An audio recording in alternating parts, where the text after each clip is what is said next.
હિંમતનગરમાં જમીન બેસી જવાની ઘટના બની। ગટર લાઇનની કામગીરી બાદ પુરાણ ન કરાયું હતું, જેના કારણે ગાયત્રી મંદિર પાસે ગટર લાઇનની કામગીરી કરવામાં આવી હતી। યોગ્ય પુરાણ ન કરાતા ખાડા પડી ગયા। પહેલા વરસાદે જ પાલિકાની પોલ ખોલી નાખી છે। હિંમતનગરના આ દ્રશ્યો જ્યાં જમીન બેસી જવાની ઘટના બની છે।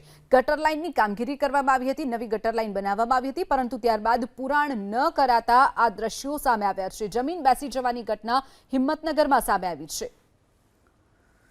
હિંમતનગરમાં જમીન બેસી જવાની ઘટના બની। ગટર લાઇનની કામગીરી બાદ પુરાણ ન કરાયું હતું, જેના કારણે ગાયત્રી મંદિર પાસે ગટર લાઇનની કામગીરી કરવામાં આવી હતી। યોગ્ય પુરાણ ન કરાતા ખાડા પડી ગયા। પહેલા વરસાદે જ પાલિકાની પોલ ખોલી નાખી છે। હિંમતનગરના આ દ્રશ્યો જ્યાં જમીન બેસી જવાની ઘટના બની છે। ગટર લાઇનની કામગીરી કરવામાં આવી હતી, નવી ગટર લાઇન બનાવવામાં આવી હતી, પરંતુ ત્યારબાદ પુરાણ ન કરાતા આ દ્રશ્યો સામે આવ્યા છે। જમીન બેસી જવાની ઘટના હિંમતનગરમાં સામે આવી છે।